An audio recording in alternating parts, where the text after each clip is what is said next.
had a pretty normal, thankfully, childhood. It was my younger sister and I and my parents in a suburb of the Twin Cities. I was very involved in lots of different things in high school, and of course that's carried out throughout my life.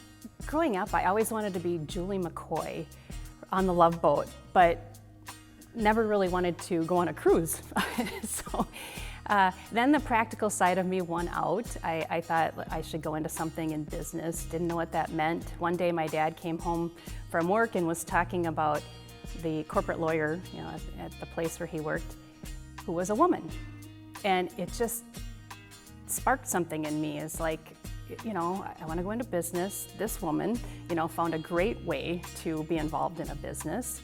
So I started to think more about the law in law school. Went to St. Cloud State, and that's what brought me back to this community after going to the University of Minnesota for law school. I started with Quinlivan & Hughes in 1994 as a law clerk, actually, and then shortly thereafter had passed the bar and became one of their attorneys. I was, going along doing that for years and years and years, raised my boys.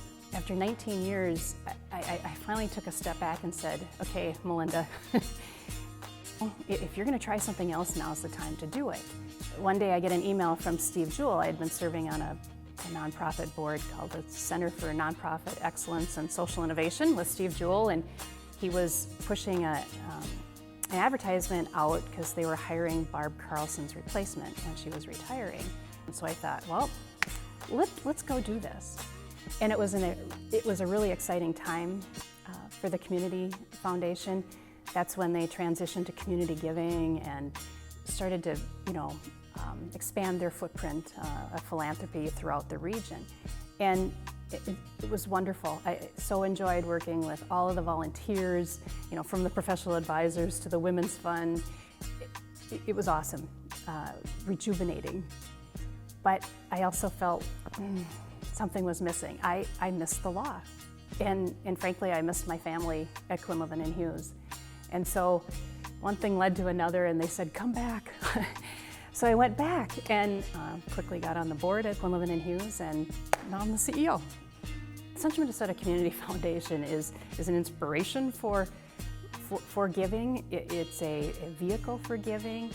The Community Foundation gives donors an opportunity to stretch their giving, annually or, forever, with the endowments. So bring expertise and new ideas, and then folks also together to collaborate on how you can make a bigger impact with the dollars that are out there.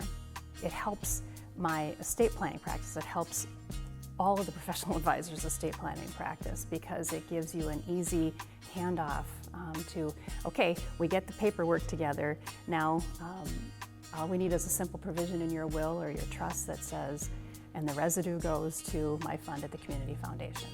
What I'm most proud of is how well our nonprofits work together. We are receiving all kinds of funding from outside our community because of the collaboration between our nonprofits. But that doesn't happen in every community.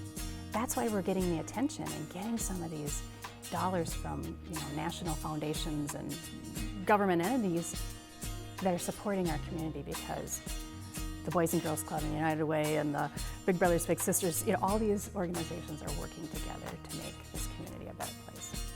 We have it really good here in central Minnesota. We have a beautiful place to live, all the amenities that we'd ever want. And I think folks want to share that.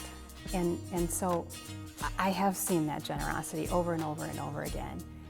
And I think that generosity breeds generosity. You see what your neighbors are doing and want to be a part of that.